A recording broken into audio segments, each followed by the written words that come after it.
Hello, Graham from ArionGames here, and today I want to just present a short video talking about humanish.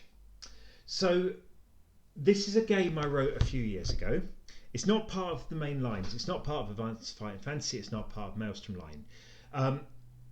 And as a rule, when I write other games, it's normally because there is a need in my own gaming group. So I wrote this because I wanted to play or run a mixed supernaturals game for my group. So I've actually got PDFs of quite a few of the World of Darkness books. I've got a couple of print copies of a couple of them. And I'll be absolutely honest, I couldn't wrap my head around the rules. Added to which, I couldn't quite wrap my head around the setting. There are too many layers, there's too much detail for me. Now, this is not a criticism of the game, it's just not really for me. And I was thinking, well, look, if I'm reading it and rereading it and rereading it and thinking, how does that work? How on earth am I going to explain this to my group? And the answer, of course, is I wouldn't be able to. So I decided to write this. So I went back to a free or an open license rule set. So that's the FASERIP system from the original Marvel superheroes. Because when you come down to it, things like vampires and werewolves are really just lower end superheroes.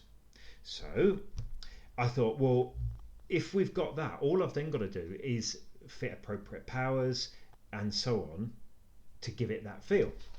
So one other thing that I know from reading a lot of forums and reading a lot about other games is that, for example, if you want to do World of Darkness where you've got Vikings, where you've got werewolves and you've got vampires and you've got ghosts and you've got etc., etc., it becomes quite difficult to run because the balance isn't always there. These games are often designed to be run as a werewolf game or a vampire game, whatever. I, however, wanted to go for, I'm just trying to find the right art, a game where you could play all of them together and it's relatively balanced. So we've got, let me angle it properly. Let's see. So in this book, we've got rules for vampires and ghosts and warlocks and so on. And it's called humanish because the characters are human-ish. So a vampire looks human but drinks blood and so on. And a werewolf looks human during the day. And a warlock is human except they've sold their soul to the devil. And a fae is effectively a changeling. And then you've got immortals and you've got ghouls who are sort of cross between the D&D ghoul and zombies. And you've got psychics. So you've got all these different types and they're all reasonably well balanced. So you can certainly play a game with all of these together. And indeed, that's the intention. I obviously put in the equivalent mechanic of humanity. So you have a stat that will go down. Now, it goes down depending on what type of supernatural you are. So if you're a vampire, killing someone and drinking their blood reduces your humanity. Okay, but when you are a ghoul, eating people and eating brains reduces your humanity. And when you're a warlock, you can sell a little bit more of your soul. And when you're a psychic, you can burn some of your brain power to get extra points and so on. And things like ghosts, when you get closer towards resolving why you didn't pass over to the other side, that burns yours a little more. Now, in return for losing that humanity, you get specific points. So a vampire gets blood points, a werewolf gets flesh points, a warlock gets soul points and so on. And these can be used for really quite potent abilities. However, as your humanity goes down, the limit on the number of these points also goes down.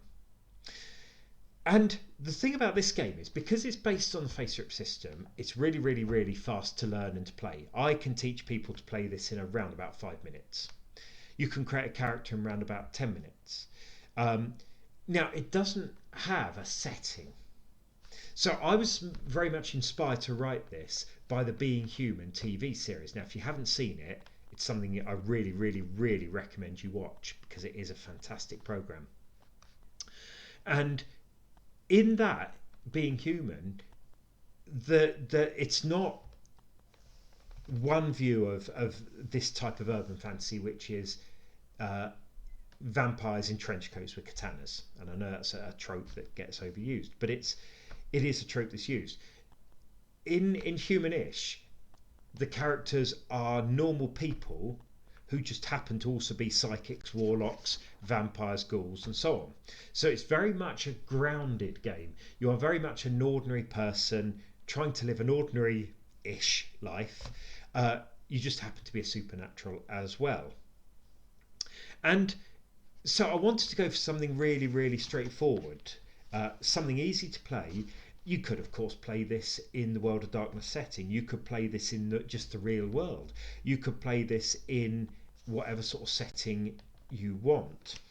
And it's a nice, simple game to play. It may not have the mechanical depth of the World of Darkness, but it's a much more lighter take on that. And I've played it quite a few times now at conventions, and people have always really, really enjoyed it. It's simple to play, and of course, if you have the old Marvel superheroes, or you have one of the retro clones of the FASERIP rules, then putting in a more powerful superhero as a localized god, as a particular type of supernatural, easy. Really, really, really easy, because there's a whole load of powers out there you can drop straight into this, and take it from there.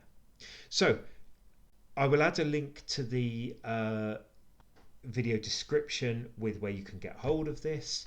It is an easy, low cost alternative in one book that allows you to play all of the supernatural types. Thank you very much for listening, and until next time, good gaming.